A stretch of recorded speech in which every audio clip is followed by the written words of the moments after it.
Vicky Sotolado, and for today's video, I'm going to share the steps on how to disassemble and assemble a system unit.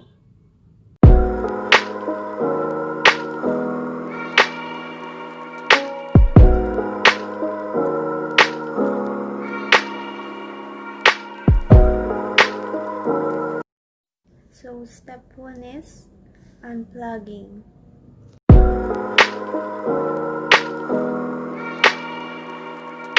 Step 2 is opening the outer shell or case.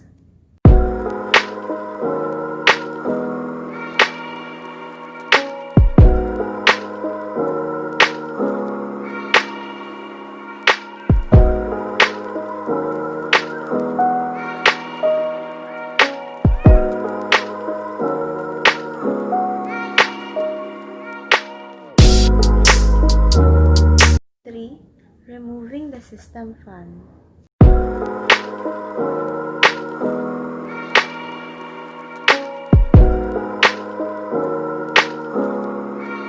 Step number 4, removing the CPU fan.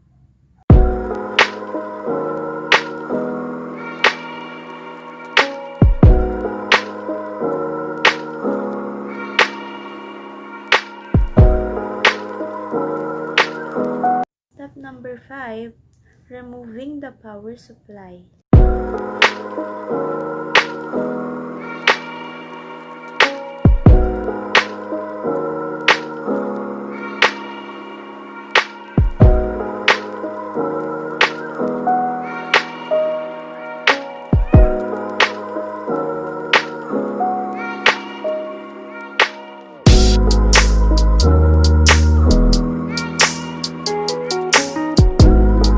Step number 6, removing the CD or DVD drives.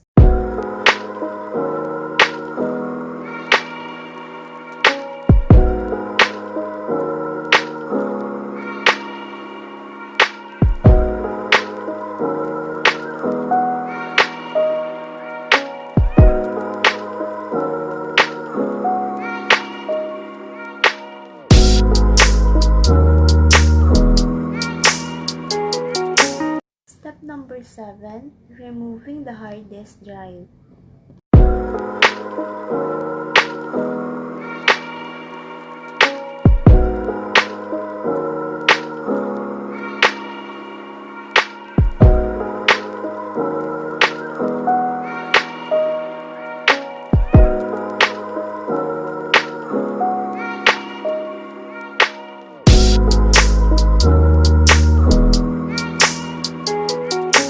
Number 8, removing the memory or RAM.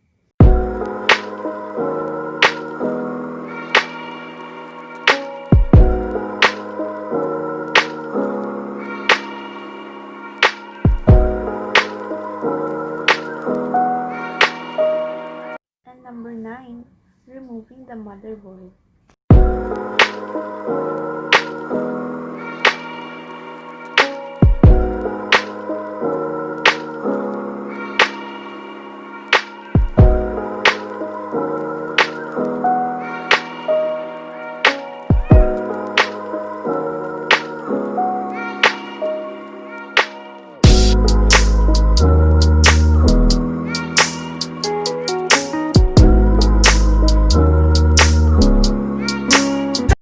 Up system unit, step number 1 is prepare your workplace.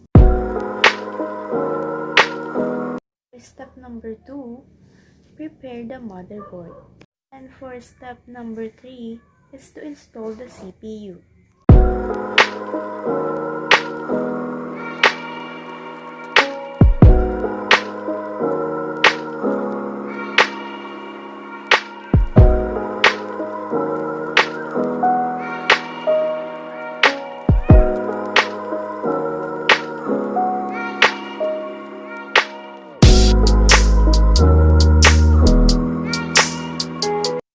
After step number 3, step 4 is to install the CPU heatsink.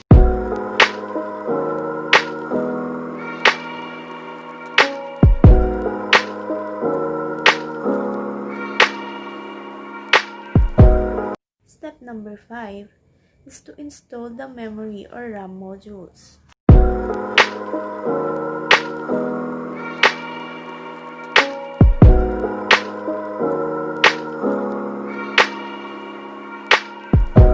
For step number 6, place the motherboard into the case.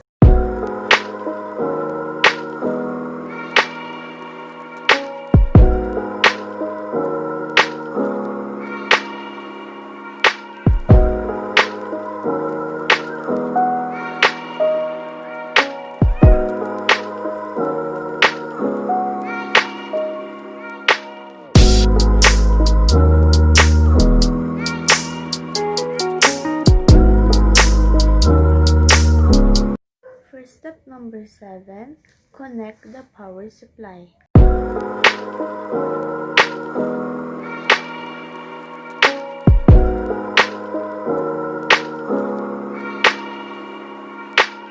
For step number 8, install the graphics or video cards. For step number 9, install the internal drives. And last, step number 10, install the add-in cards. So that's all for this video. And just so you know, guys, the videos that I use is not mine. So I'm gonna post in the description box where I get all those videos. And thank you for watching.